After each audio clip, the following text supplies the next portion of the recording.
Havíamos comentado durante a prece do significado do entendimento das leis. Estamos acostumados a pesquisá-las, estamos acostumados a identificá-las, mesmo não sendo especialistas em ciência. Sabemos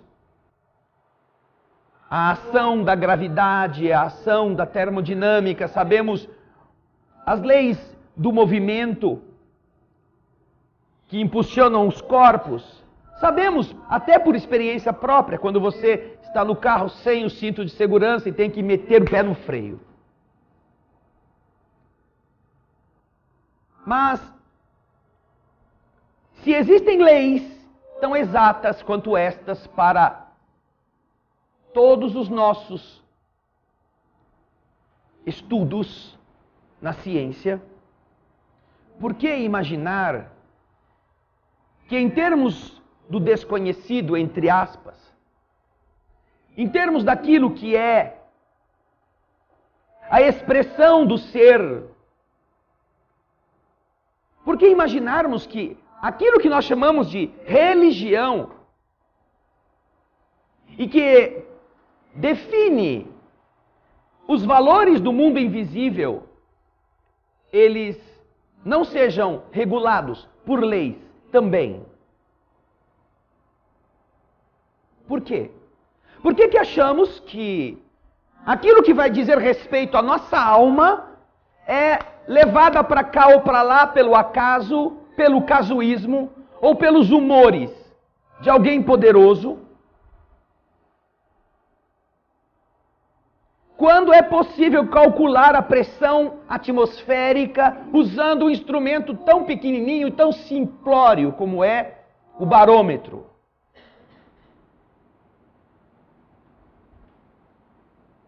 Tão exata é a possibilidade de você fazer esta medição. Somos capazes de medir a aceleração do movimento da Terra para dizer se precisamos acrescentar ou retirar um milésimo, milionésimo de segundo do tempo que os nossos relógios registram. A nossa inteligência é tão capaz de perceber essa grandeza naquilo que nos toca a observação. E por que não somos igualmente perspicazes, agudos, no entendimento das leis que regem a nossa realidade íntima como seres?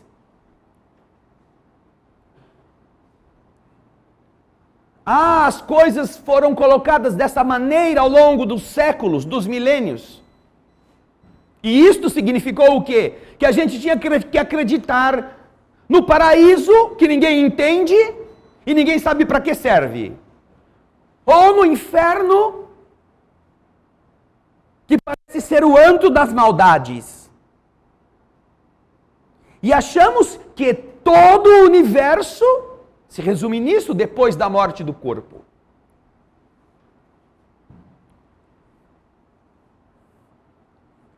É algo extremamente infantil. Sermos capacitados para entender, como agora os físicos e outros os cosmólogos estão fazendo, naqueles aceleradores de partículas, que voltam a recriar os instantes imediatos da formação do universo. E aí chegam em casa e não sabem se vão para o céu, se vão para o inferno. Ou tem uma dificuldade de organizar ideias a esse respeito. Por quê?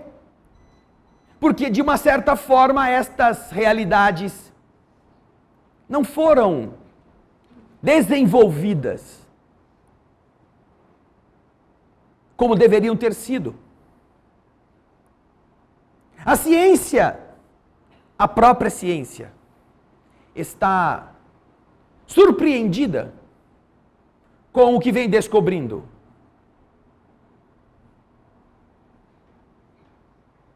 Não havia água no universo, só na Terra. Só, praticamente na Terra. .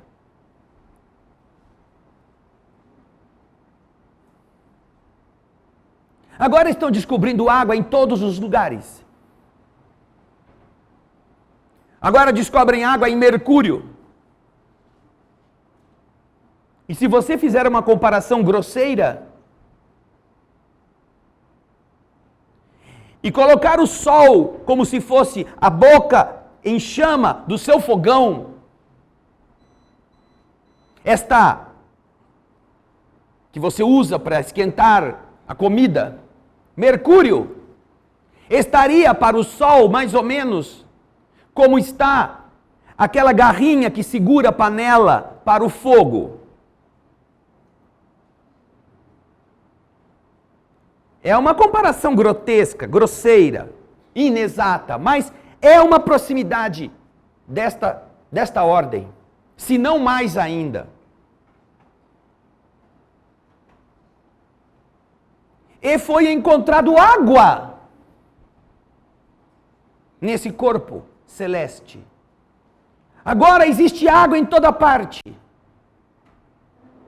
Não se sabe por que milagre. O que antes não enxergava, agora enxerga. 10 anos atrás não existia planeta fora do sistema solar. Não existia. Não existia planeta, só existia o nosso Sol e os seus afiliados.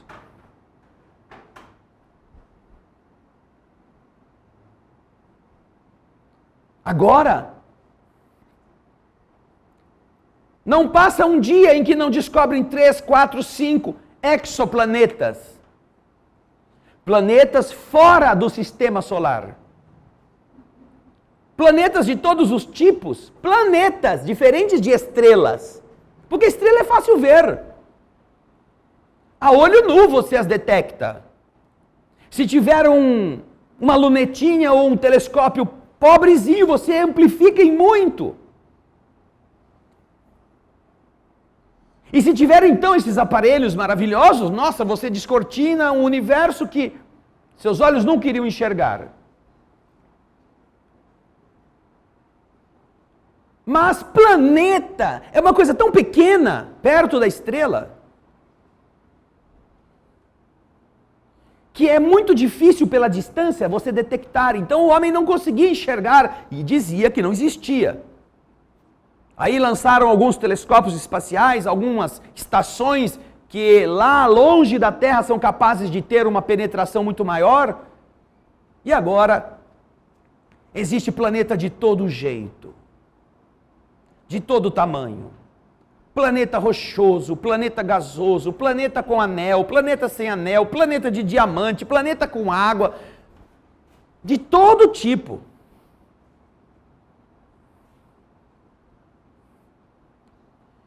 Mas ainda as pessoas tropeçam no entendimento do que significa existir como ser.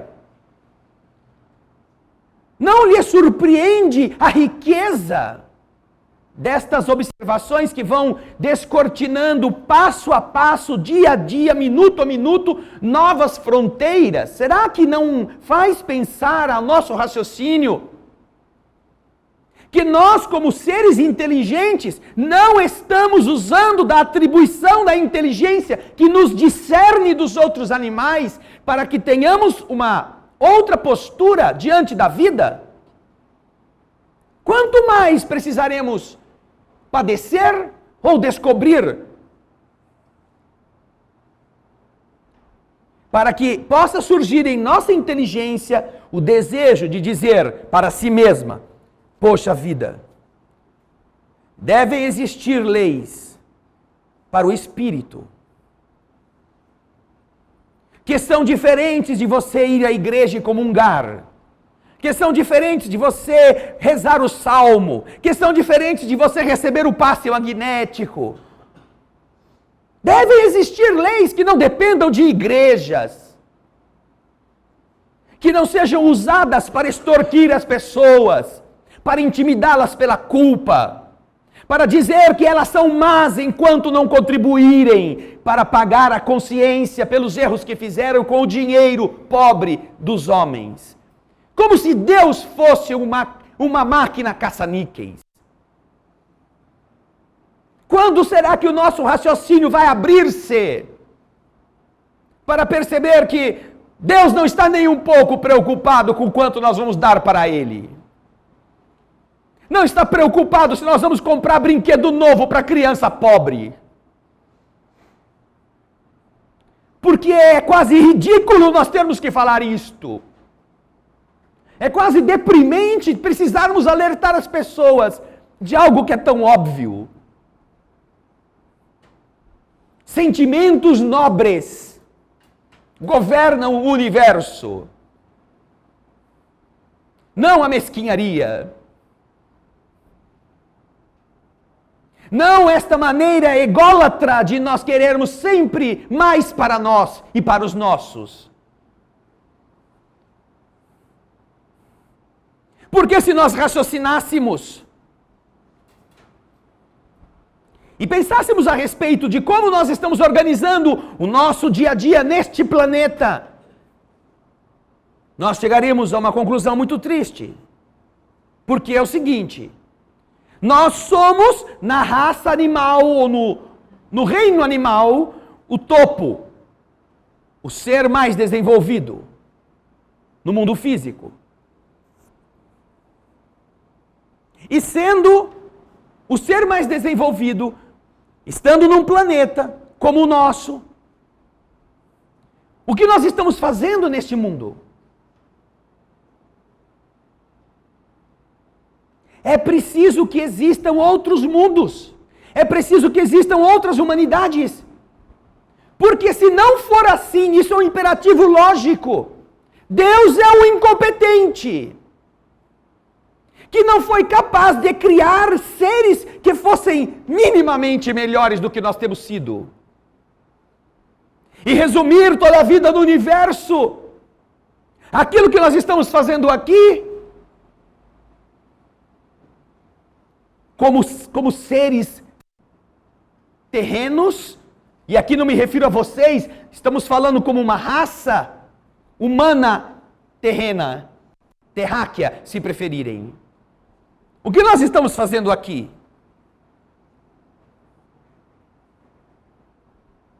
Será que é digno de quem criou todas estas coisas? De quem espalhou água por todos os orbes? De quem acendeu estas fornalhas cósmicas, que nós não temos ideia do tamanho, por mais que contássemos? Será que esta humanidade está à altura por aquilo que tem demonstrado como conjunto civilizatório?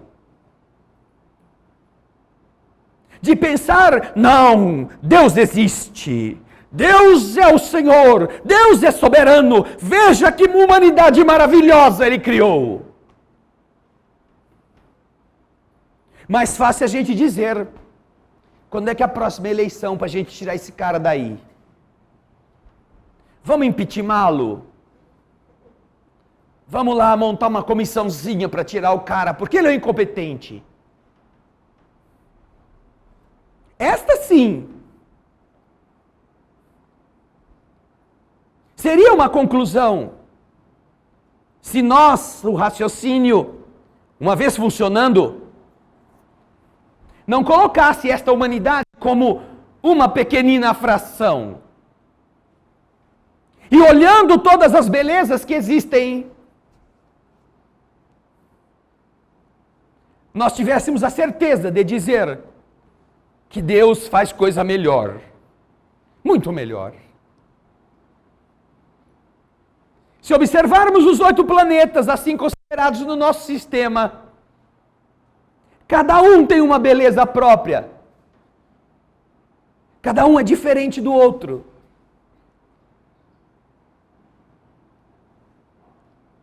E se você vai em busca de informações astronômicas, você consegue captar e transformar em onda sonora as ondas eletromagnéticas que cada orbe produz.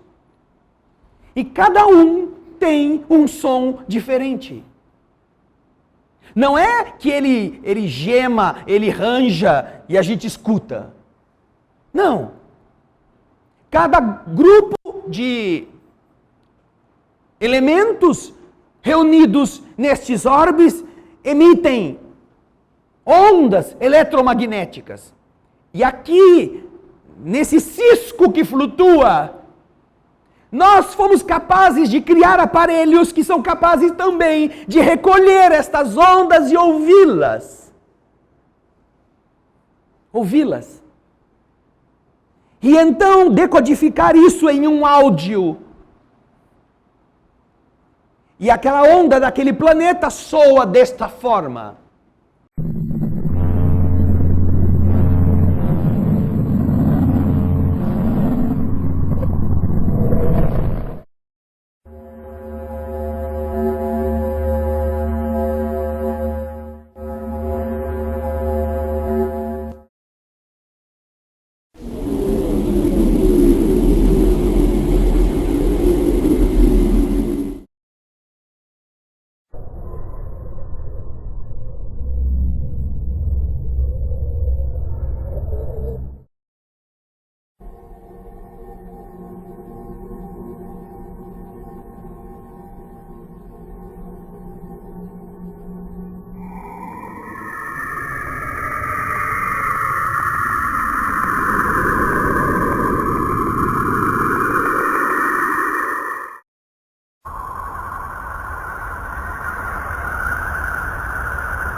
Puxa, que coisa magnífica!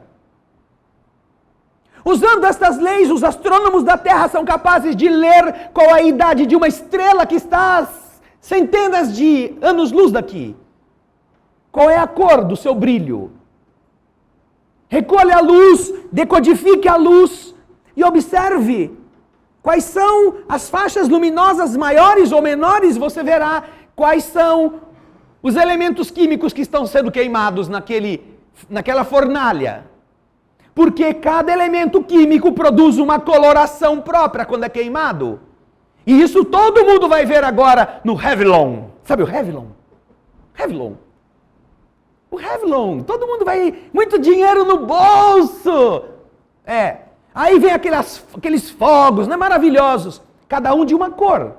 Por que cada um de uma cor? Porque a pólvora misturada com os elementos químicos diferentes queima em cores diferentes. E a mesma coisa aqui, a gente é capaz de ver que determinada estrela está numa fase da vida porque está queimando hélio, hidrogênio. Porque as cores são diferentes que elas emitem. E você, inclusive, é capaz de ver se ela está chegando na nossa direção ou se ela está indo embora. Porque também existe neste espectro uma faixa que mostra se ela está para a direita ou para a esquerda, mostrando se ela está chegando para a nossa direção ou se ela está se afastando de nós. Nossa, que coisa maravilhosa! Mas isso, gente, isso aí é coisa velha. É novidade para nós que estamos acordando um pouco para as realidades da tecnologia. Mas isso os cientistas pesquisam já há muito tempo. Quando falamos das leis do Espírito, nós não podemos ridicularizá-las. Como se nós tivéssemos todos os aparatos para ver alguma coisa que se dissipa, que é a matéria, e fôssemos levianos para ver e para estudar aquilo que é perene. Este reino divino, que as religiões denominaram assim, e que por causa deste nome acabou sendo colocada em um ranço de pregação, em um ranço de ideias místicas, em um ranço de exploração da ignorância. Isto não é culpa do Criador de todas as coisas. Isto é culpa da nossa ignorância para querermos manter os outros sob nossa dependência, sob nosso domínio.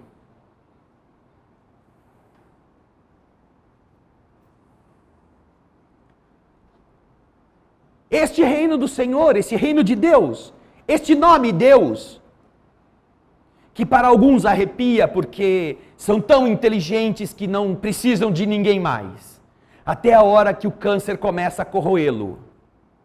Aí, mesmo que eu não acredite muito, a gente até reza.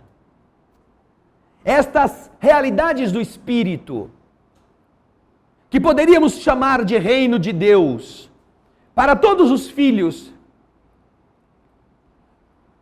representa exatamente aquilo que é perene para cada um de nós e que nos acompanhará, beneficiando-nos se tivermos a inteligência em ação para entender, e ao invés de apenas sermos especialistas em fazer conta ou ganhar alguma coisa com lucro nos nossos negócios, aproveitarmos o pensamento para olhar para o amanhã, olharmos para o que vem depois.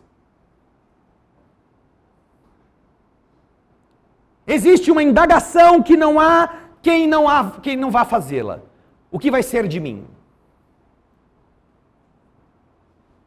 E por todas as respostas que as pessoas têm inventado, todas elas podem parecer plausíveis em determinadas faixas de tempo em que a pessoa esteja, em determinada idade. Não existe nada, a gente tem que aproveitar. Você fala assim quando é jovem, bonito, rico. Não, a gente tem que fazer o melhor que a gente pode enquanto está na flor da idade, porque depois a gente não sabe para onde vai, vem o nada. Nessa hora ninguém quer saber se vai ter alguma coisa ou não, porque está tão longe. Ele é jovem, ela é jovem, tem tudo para construir, que pouco está se lixando. A emoção dos momentos é que importa.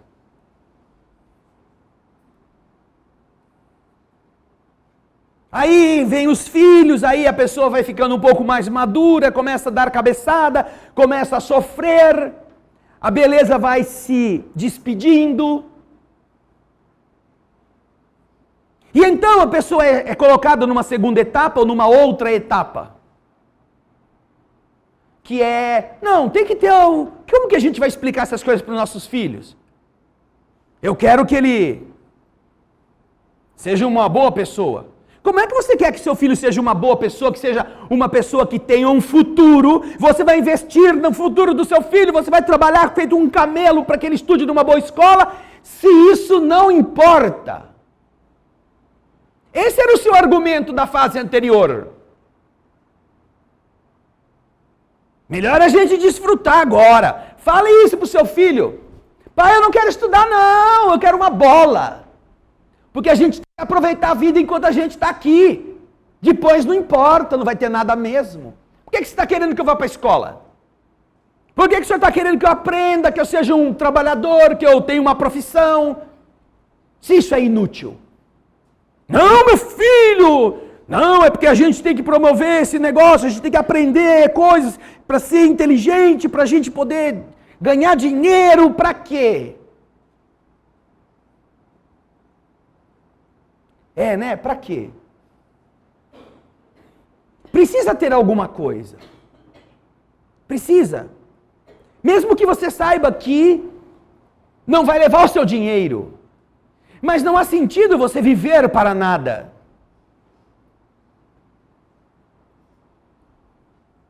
Não há lógica nenhuma em sua vida ser imprestável. Em você ter que nascer, crescer, padecer e sumir para nada.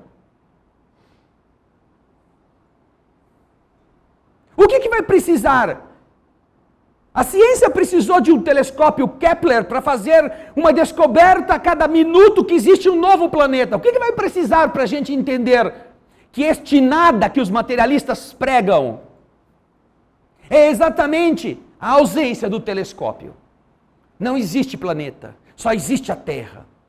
Mas você não é capaz de raciocinar que para todas as estrelas que existem aí, é impossível não existirem planetas em volta dela?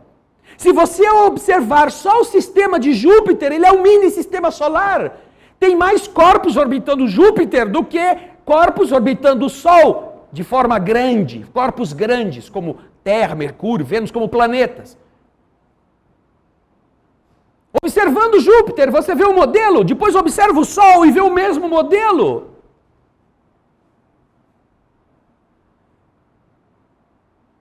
E todos os outros planetas têm satélites, tirando Mercúrio e Vênus, se não me engano. Será que isso não é capaz de fazer você pensar, nossa, a gente não enxergou, isso é diferente. A gente ainda não descobriu, mas, estatisticamente falando, não há dúvida de que existem outros planetas. Estatisticamente falando, não há dúvida que se você morrer e nada acontecer com o seu espírito, a não ser virar um pó, é inútil estar na Terra. E alguns, por causa disto, vivem muito bem enquanto nada de ruim lhes acontece. Mas quando começam a sofrer com base nesse raciocínio capenga, preferem fugir. Então, se são vítimas da desilusão amorosa, se são vítimas do insucesso financeiro, se são vítimas de um assalto, se são vítimas de uma doença, é preferível ir para o nada do que enfrentar. Vejam só. Ao que nos leva a falta de usar o pensamento, a covardia moral. Mas quando você tem que educar o seu filho, você não educa o seu filho para o nada. Porque se você falar isso para ele, você vai ser o primeiro que não pode exigir dele coisa nenhuma. E aí você descobre uma outra coisa. Aquele joelho que nasceu do útero da sua esposa, porque é um joelho, quando sai da barriga da mãe, é um joelho. Pode ver, é uma criança, é um bebezinho inchado que nem o seu joelho. E aí o que acontece? Você começa, aquele carinha lá, começa a gritar a cada 3 horas que quer comer. E a mãe tem que dar comida. E cada vez que dá comida, ela começa a sentir ele mordendo o seio, sugando leite. E o pai começa a ver aquela criancinha gostar dele, ouve a voz dele, já sabe. Quando você é jovem e não tem ninguém que gosta de você, você acha que é bom acabar tudo. Mas depois que começa a ter aquele que você vê, que é a sua cara, que gosta de você, que quer a sua companhia, você fala, por que tem que acabar tudo? Não tem sentido eu gostar de uma pessoa. E quando termina a vida, nunca mais eu vou encontrá-la. Olha o raciocínio funcionando. Você não viu espírito nenhum, você não leu, você não acredita em doutrina espírita, você acredita em coisas que a matéria te ensinou na vida, mas o seu raciocínio é capaz de fazer você meditar. Sem que precise de um padre, de um palestrante, de um sacerdote qualquer para dizer isso para você. Não existe lógica em uma vida que você ame alguém para depois nunca mais vê-la. Em que você morre vivo para outro crescer, para viver na mesma inutilidade depois que a morte chegar. Que você vai estudar, você vai ficar trabalhando até tarde, você vai se debruçar sobre livros, vai viver para decifrar enigmas que serão inúteis. Quando chegar a sua hora de ir embora, tudo que você pôde construir desaparece no vazio. Não pode ser assim. Nós construímos bancos de dados, nós construímos bibliotecas físicas e virtuais, nós armazenamos este conhecimento porque sabemos que as gerações se sucedem. E por quê? Tudo aquilo que você desenvolveu em você desaparece. Do afeto ao saber. Dos projetos aos desejos não realizados ainda. E então você começa a chegar na fase em que é a maturidade, depois que os filhos vão embora. Diz você, agora está chegando.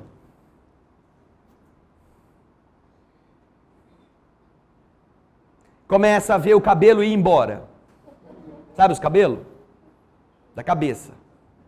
Eles começam a desaparecer. Começam a ficar branco. Os pés de galinha começam a falar oi todo dia que você olha no espelho. As pelanquinhas do braço, quando você fala tchau assim, balançam. Então chega o momento em que agora você vai ter que passar pela experiência. Ou preparar-se para ela. De verdade, você acha, continua achando que a única solução que o Criador do Universo tem para você é o nada? Visite a tabela periódica dos elementos da química. Veja como a riqueza gerou todos estes elementos uns depois dos outros e eles se agrupam em famílias. Tudo organizado, tudo certinho. E estes elementos são tão perfeitos naquilo que nós podemos ver nos nossos entendimentos arcaicos ainda, que com base nas propriedades de cada um, você detecta do que é feita a estrela, como nós dissemos aqui, há milhares de anos-luz. Porque lá também existe. Esses elementos que estão aqui estão no universo e compõem. E é claro, podem existir outros que nós ainda não descobrimos, porque talvez em nosso sistema eles não existam. A diferença de pressão, de temperatura que nos caracteriza em relação aos demais, às vezes não permite que determinados elementos se construam na natureza. Mas existe aqui o que existe lá, e existe lá o que existe aqui.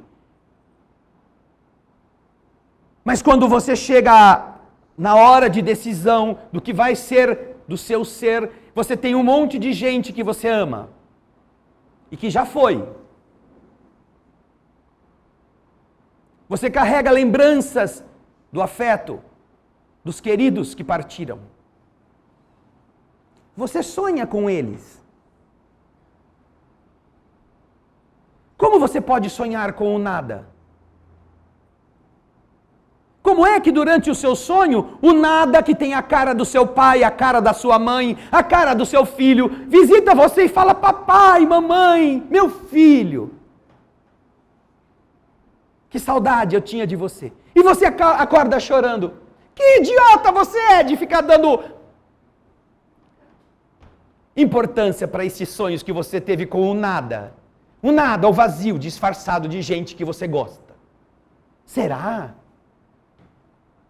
Mas engraçado que a nossa ciência, com todo este poder, que parece tão exuberante, ainda não conseguiu definir-se com exatidão sobre muitos desses mundos que eles estão orbitando estrelas.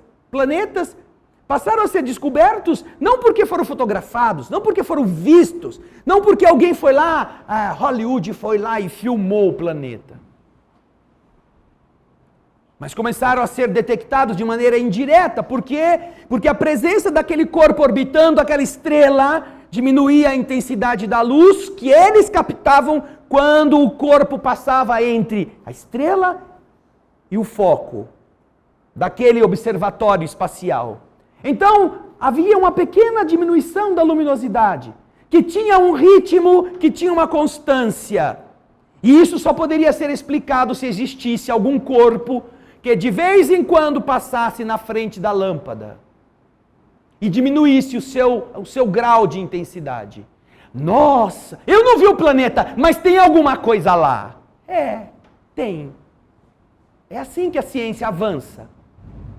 É assim que ela diz, existe alguma coisa orbitando aquela estrela. Quem sabe não é a rena do Papai Noel? Não é? Porque o Papai Noel pode estar em volta da estrela. Afinal, o Papai Noel visita todos esses mundos, leva presentes de Natal. Por que que eles não concluíram que era o Papai Noel que existia? Mas disseram, não, deve existir um planeta orbitando aquela estrela, porque a luz dela diminui a espaços de tempos regulares. Você sonha com os entes que você amou, de vez em quando, a espaços de tempos regulares. E por que você não acredita que eles não morreram? Porque você não se convence de que aquilo não é um planeta, é um ser vivente.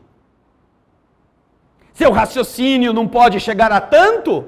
Sua inteligência não foi modelada para abrir os olhos e meditar com lógica a respeito da vida?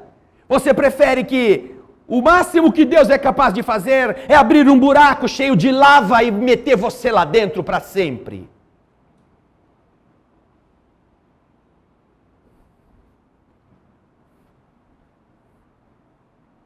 Respeitamos os que acreditam nisto. Mas isso não nos impede de dizer que esta é uma crença que denota a ausência de raciocínio, mínimo que seja.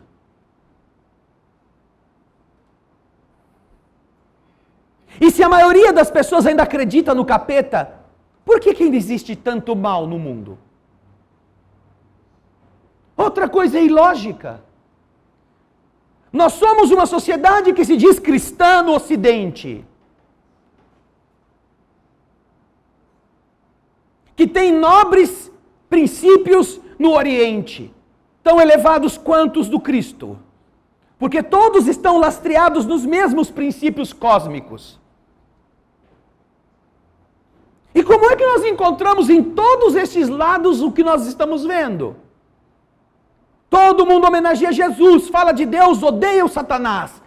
E como que nós vivemos num reino do Satanás? Por que que Satanás, nessa figuração do mal, que a doutrina espírita obviamente não o reconhece como uma entidade, como um ser criado por Deus, que é outro absurdo, um ser bom criando um ser mau para ser mau eternamente. Mas como é que a gente escuta essas coisas, das sugestões ruins? Como é que a gente guarda a raiva dos outros? Como é que a gente fala mal das pessoas? Como é que a gente não se importa com a dor alheia? Quem gosta disso é o capeta.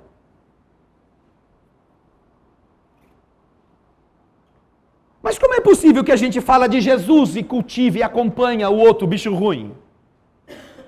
E não acha que há normalidade nenhuma nisto? Se você perguntar para qualquer um, você quer ir para o inferno? Levanta a mão aqui quem quer ir para o inferno. Seja sincero. Ninguém quer ir para o inferno. Isso significa uma coisa: vocês têm muito bom gosto. E isso é muito bom. Mas vamos fazer o raciocínio agora então contrário. O céu é destinado aos puros de coração, aos que não mentem, aos que não cobiçam o que é dos outros, aos que falam a verdade, aos que são sinceros, aos que ajudam o próximo, aos que se esquecem para que os outros sejam felizes. Se só podem entrar no paraíso estes, levanta a mão aqui quem acha que já está lá.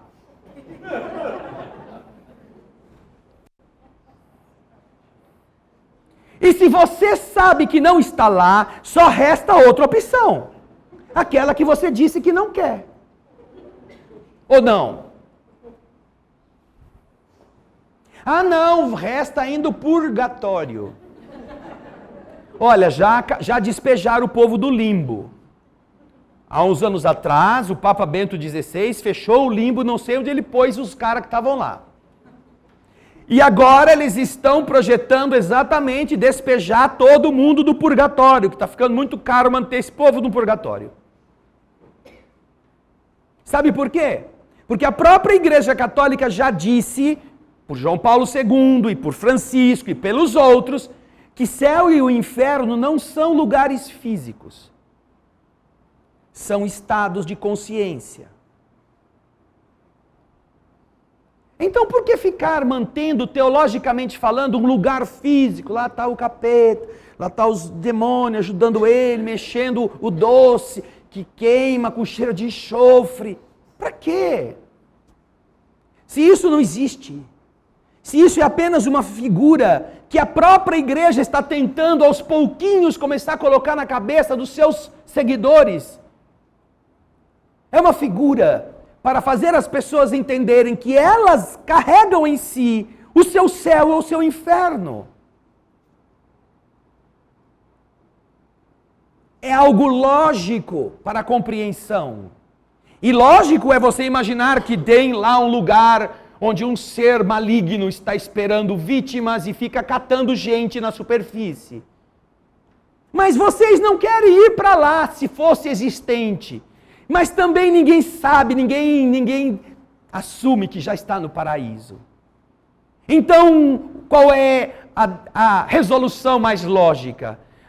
Nós temos que melhorar. Se a gente sabe que com as condutas que nós temos hoje, nós iríamos para o buracão se ele existisse. Para a gente merecer o outro destino, nós não podemos ser como temos sido. Que falta além disso? Para que nós melhoremos, para que paremos de ter raiva dos outros, para que sejamos pessoas honradas, para que sejamos pessoas dignas. Você não precisa de uma igreja para descobrir estas coisas. Basta o que você tem dentro do seu cérebro, se ele estiver ativo. Se você tiver olhos de ver e ouvidos de ouvir, você é capaz de chegar a estas conclusões sem que ninguém te ameace. Mas vocês vão ver, nós vamos passar por mais um Natal. Mais um.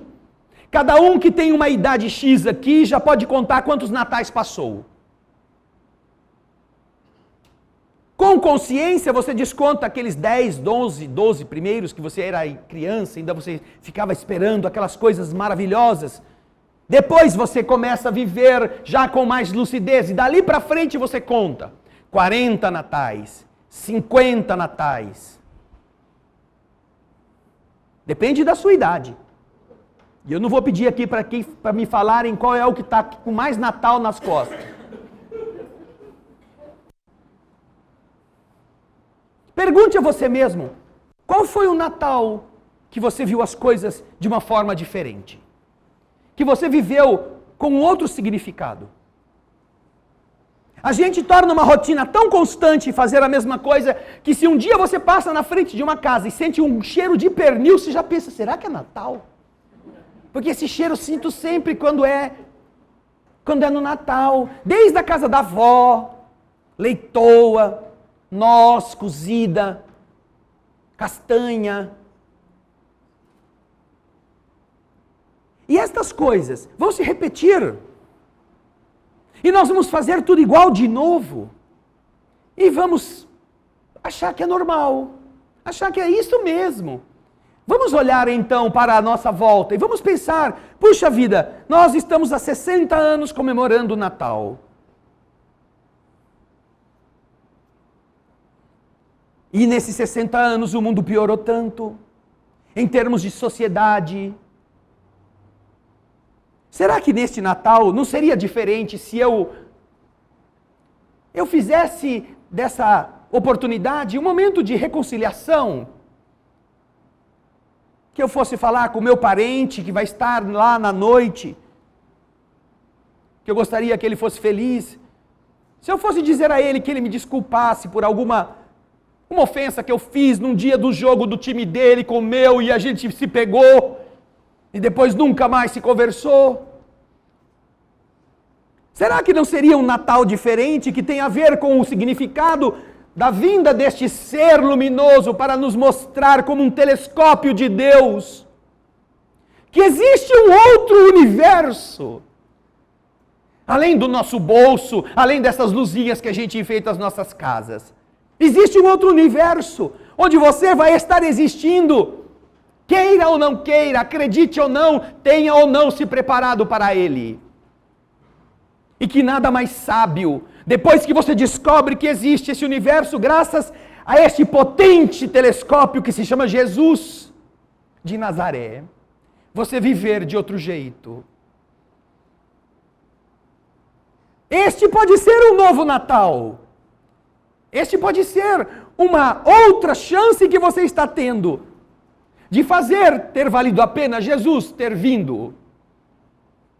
Ao invés de apenas comermos, darmos presentes, ou esperarmos presentes. Ser o presente. Ser mais gentil com os outros. Repudiar os próprios vícios. Quem sabe não seria a época boa para você abandonar a bebida? E usar o dinheiro que gastava com ela para dar comida para alguém que não tem o que comer. Abandonar o fumo que está te matando e você está consumindo seu recurso e sua saúde para se matar mais depressa. E com o dinheiro que você gastava ali, você amparar pessoas que precisam de remédio. Quem sabe não será um Natal diferente? Agora com este telescópio nazareno, nos fazendo entender que a vida do Espírito mais importante que a do corpo é aquela para a qual nós não estamos nos preparando.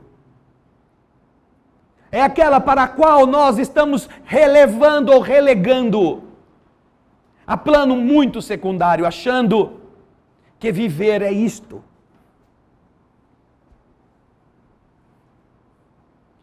Estamos acostumados ao reino dos homens, ao reino da terra. E por falar nisto, para que nós possamos meditar a respeito, inclusive, do que está acontecendo hoje, na humanidade, em nosso país, em nossas comunidades. Do livro Luz Acima, que vocês veem aqui e aqui, Luz Acima, de Humberto de Campos, através da psicografia de Francisco Cândido Xavier, há uma história muito significativa, cujo título é No Reino da Terra. Conversando sobre as grandes personalidades do mundo, o ancião generoso tomou a palavra e nos contou de forma muito pausada. Grandes personagens da terra, pessoas importantes, homens e mulheres que deixaram sua marca no mundo. Aí o ancião, o sábio, começa a contar. Dizem que após as vitórias de Constantino, quando os cristãos da época em Roma se sentiram mais tranquilos, em virtude dos cálculos políticos do imperador, o diabo, certo dia, tomou as aparências de Jesus e com maneiras sacrílegas, fingidas, aproximou-se da multidão reverente e boquiaberta. O povilhão estava lá, vendo aquela aparição que imaginavam ser de Jesus, mas não era. Um dos principais, dos líderes do povo, assumindo estes ares de importância, acercou-se de Satanás e perguntou: Senhor, como saberemos quais são os maiores no reino da terra? Como identificaremos os maiores? De olhar coruscante, apesar da máscara apostólica em que ele se escondia, o rei das trevas parecia esperar a pergunta.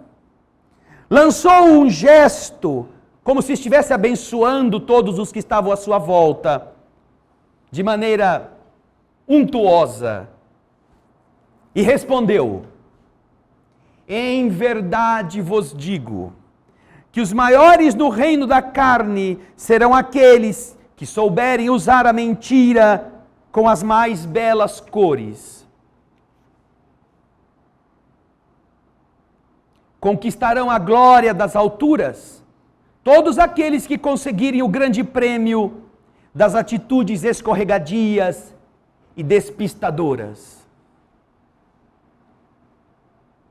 Respirarão os ares da montanha terrestre todos os que defenderem zelosamente seu próprio bolso, atentos aos códigos dos convencionalismos externos. Viverão nos pináculos os que desempenharem a função de azeite nos grandes negócios, fáceis e lucrativos. Os que amontoarem camisas, esquecendo a nudez dos semelhantes. Os que monopolizarem o azeite e a farinha, esquecendo a fome da vizinhança. Estes viverão no pináculo, na grandeza. Crescerão sempre aqueles que fugirem das associações pobres e humildes. Aqueles que cuidarem exclusivamente da túnica para ficar bem limpa e bem talhada. Da roupa, da moda, da aparência. Aqueles que falarem alto nas assembleias para serem ouvidos e dominarem os espectadores.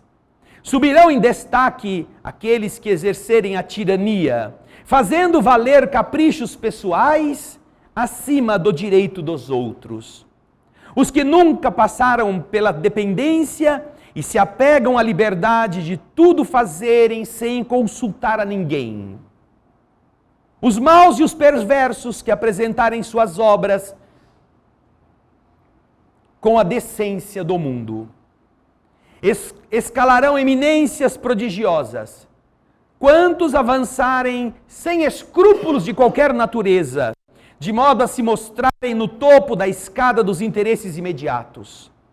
Aqueles que, despreocupados da reconciliação sincera com os adversários, voltam ao convívio em nova fantasia para vinganças oportunas, para se vingarem dos seus desafetos. Aqueles que, em absoluta compostura humana, atenderem à prática do mal, ostentando títulos de benfeitores. Ganharão alturas inexprimíveis na terra, os que melhor anularem os seus irmãos, os que, em lugar do amai-vos uns aos outros, exercitarem o devorai-vos como puderes.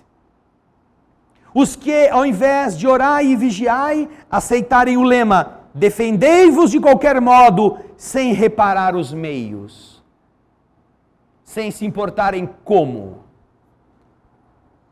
Estarão nas galerias da evidência aqueles que caluniarem como quem elogia, que perseguirem como quem ajuda, que destruírem o bem como quem combate o mal. Estarão muito valorizados nos mercados da apreciação comum, da apreciação das massas, aqueles que assassinarem o tempo, menosprezarem o trabalho digno e ridicularizarem o estudo sério e edificante. Para que estudar? Para que ter esforço? Surgirão como gigantes os cultivadores do sarcasmo, os expoentes da ironia, os representantes mais finos da crítica. Acessem qualquer programa de televisão para verem a audiência desses lixos que fazem rir com o grotesco. Acessem qualquer canal de internet para verem quantos acessos tem todo tipo de insensatez escrachada.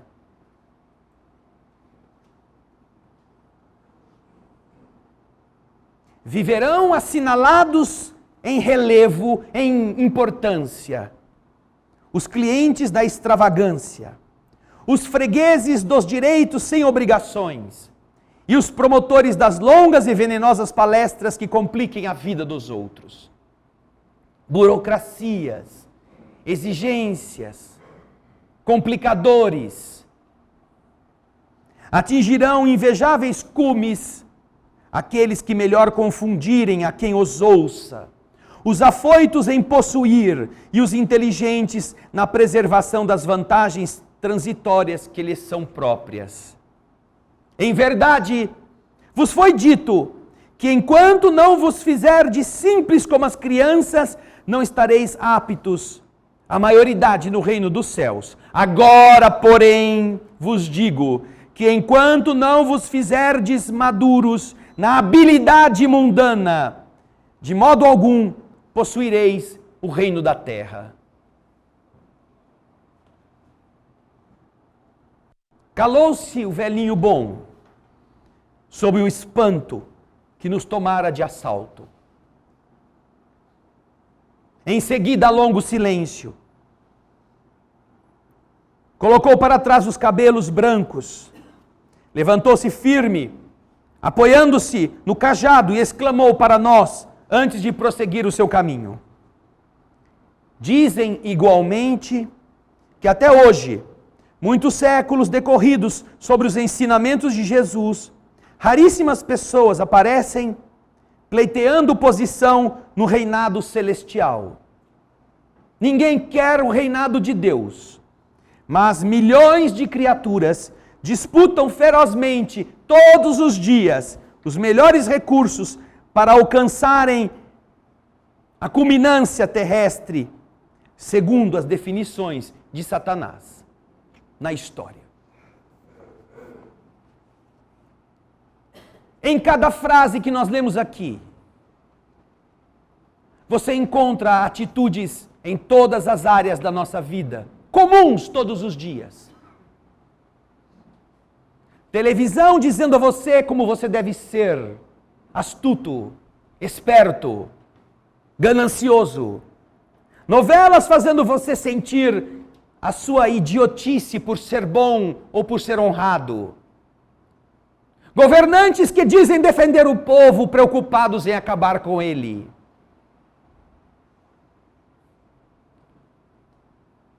Hoje ainda, noticiam que determinado país já possui a bomba de hidrogênio.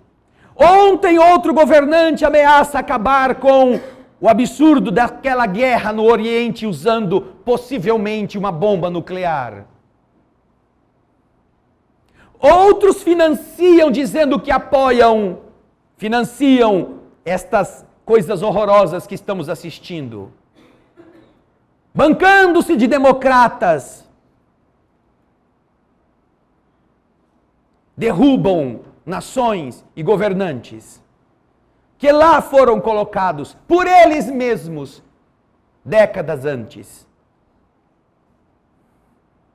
Manipulam o clima, alteram as temperaturas, modificam os resultados científicos de boias de oceanos para que pareça que está havendo um aquecimento dos mares, vergonhosamente descoberto pela comunidade científica. E quando isso é descoberto, sabe o que fazem com o satélite da NOAA que estava monitorando isso? Explodem o satélite no espaço. Benfeitores surgem para dar dinheiro aos miseráveis em troca de seus votos. Fraudam o leite colocando soda cáustica para ficarem mais ricos. Pregam a liberdade do corpo como se a mulher fosse a dona da única fábrica de corpos existente na humanidade e pudesse matá-los quanto queira, em nome do seu direito. Protegem cachorros, gatos, passarinhos e matam crianças. Exploram a juventude para que ela tenha a esperança de envelhecer dignamente e quando ela fica velha, tiram-lhe tudo quase que ganharam para ter sequer condições de comprar seus remédios com o passar dos anos.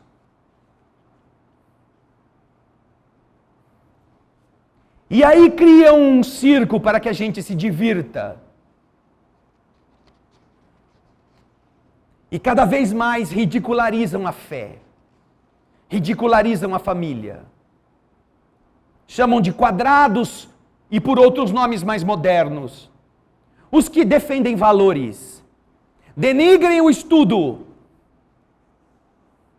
aviltam o saber, mal pagam os mestres e enchem de dinheiro os jogadores que não sabem escrever o próprio nome.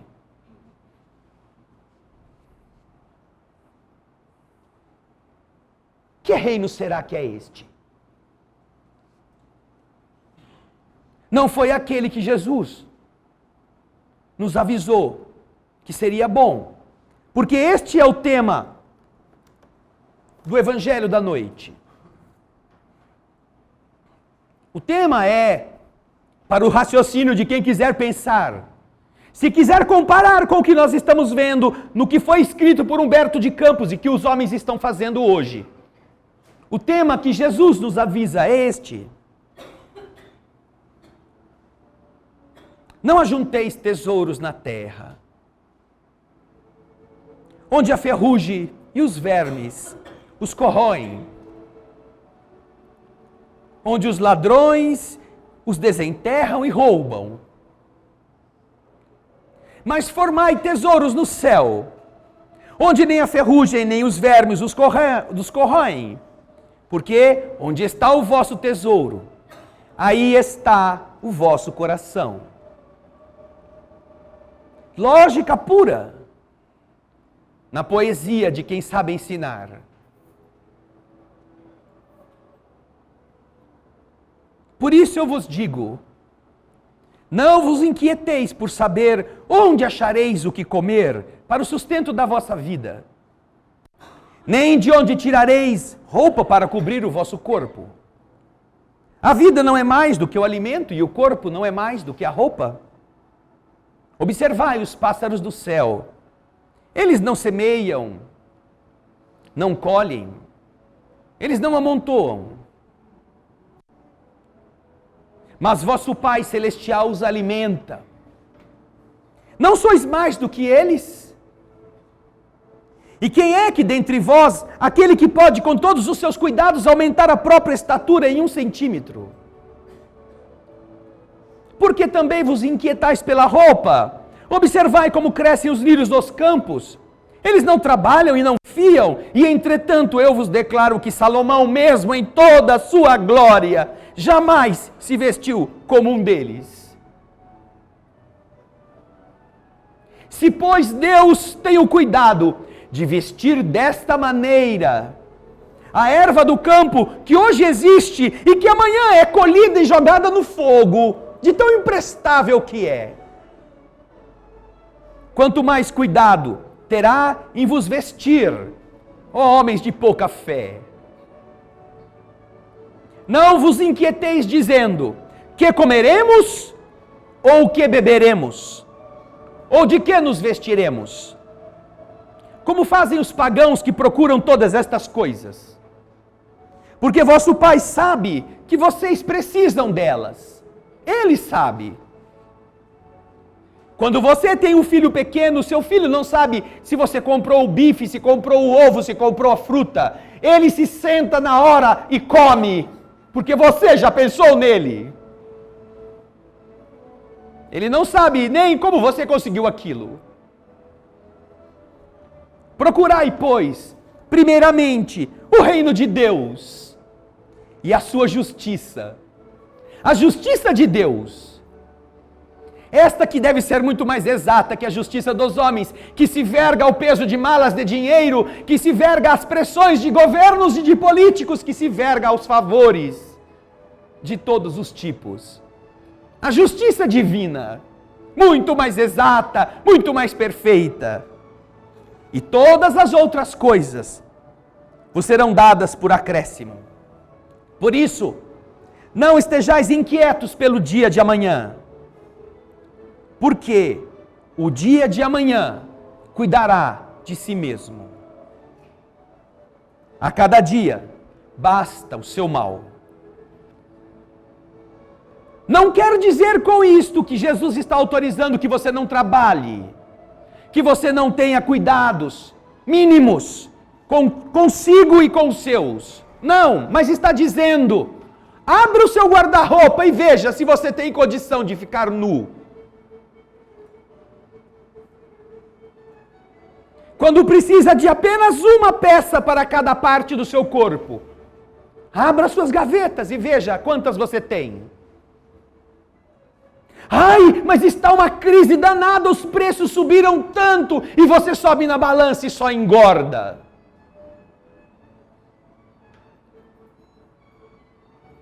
Raciocine. Não se envenene por estas coisas que você precisa deixar que ocorram para despertar o mundo que está dormindo. Mas todos os dias, analise se você está vivendo no reino dos homens e achando que é isso que vale a pena. Ou se você está procurando o reino de Deus. O reino em que a bondade faz parte da natureza dos filhos de Deus. O reino em que há alegria de ver alguém progredir. O reino em que você pode ajudar outro sem esperar nada dele. O reino em que você fala a verdade e desculpa aqueles que te ofendem com a verdade deles. O reino em que você tem uma família mais feliz porque você dá espaço para que todos sejam alguém. Ao invés de você ser o único que diz a verdade que todo mundo tem que engolir. Um reino em que você não ridiculariza quem não sabe, você o ajuda a saber. Em que você não precisa mostrar sapiência, você deixa que as pessoas percebam por serem muito argutas. E você se esconde nas coisas simples, através de conselhos humildes. O reino de Deus, em que com pouca coisa, todos podem ser felizes, nos ajuda a pensar, qual o sentido que a minha vida tem, vivida do jeito que eu estou vivendo? Que sentido terá mais um Natal, se for como foram os outros, iguaizinhos?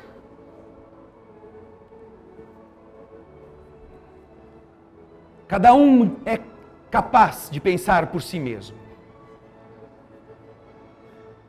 Mas todos nós que estamos aqui hoje, vamos chegar no pórtico de onde não se volta mais.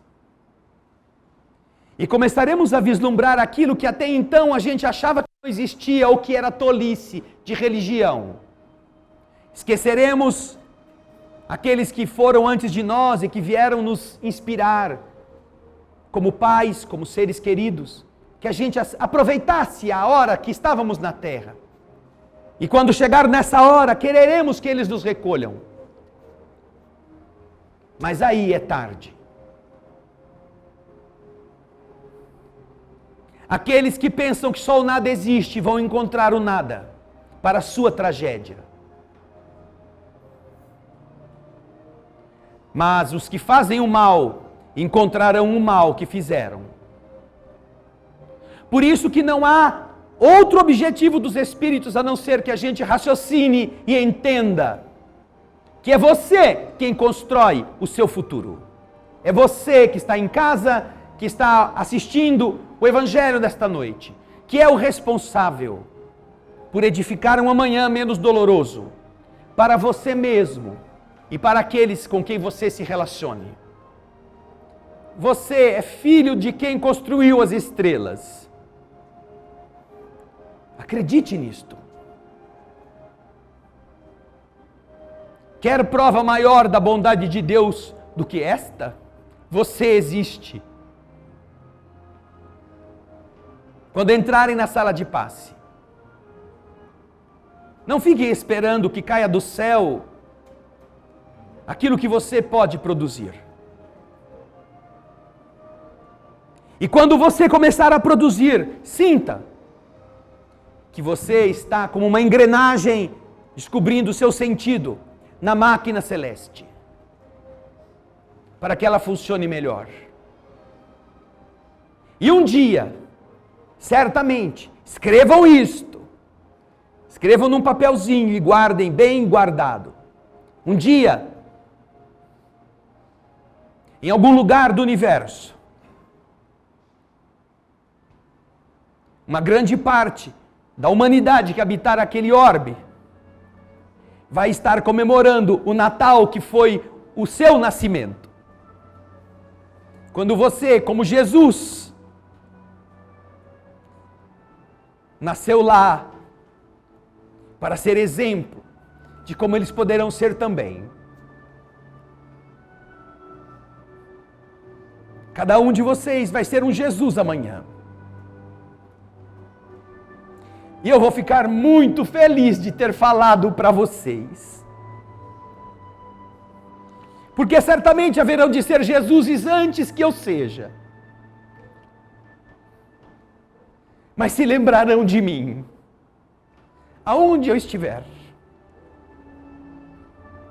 E saberão amar aqueles que te ajudaram a ser melhores, mesmo que eles não tenham conseguido. Escrevam isso, porque esse é o plano de Deus, na lógica da vida. Não existem tantos orbes no céu, para que não existam quem cuide deles. E cada um de vocês é um candidato. Hoje, cuida de um cachorro, cuida de um aquário, cuida de uma gaiolinha, cuida de 3, 4 filhos, cuida de uma sala de aula, cuida de uma empresa, cuida de uma escola. Amanhã cuidará de um mundo. Quando entrarem na sala de passe, admirem que plano glorioso o Criador tem para cada filho. Pensem nisso. Muita paz.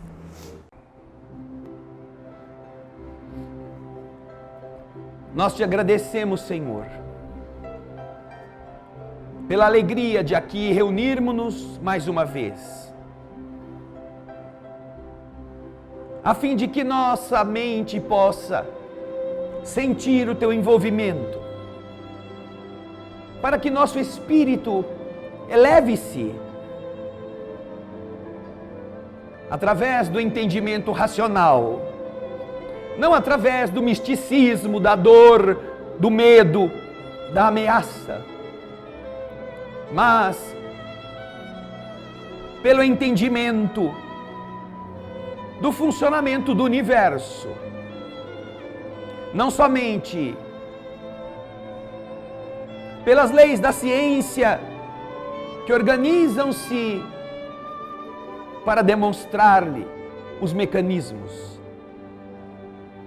mas pela visão que cada um possa ter desta imensidão administrada, organizada, que define como um lar pode definir a natureza de seus proprietários, pela ordem, limpeza, higiene e bom gosto dos que ali moram, define também a grandeza de quem organiza o lar cósmico, favorecendo que nós possamos compreendê-lo e definir para nossos caminhos rumos de crescimento, de melhoria, de renovação espiritual, uma vez que também aprendemos que o corpo,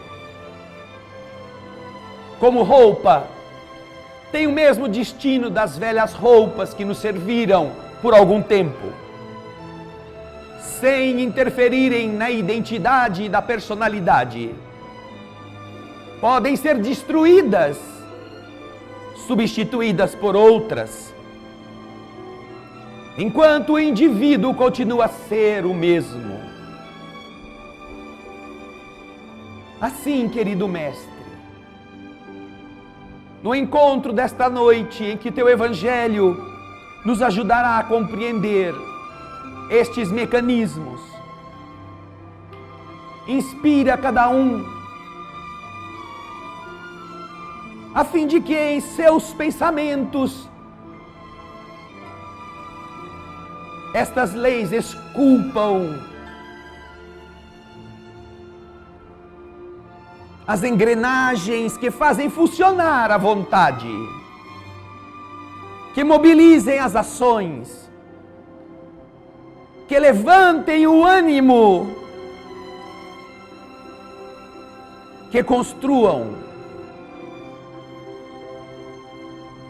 na alma a convicção de que não somos frutos do acaso. Somos seres destinados a governar mundos como Jesus faz conosco. Que nós aprendamos isto com os valores do Espírito. Por isso cantaremos: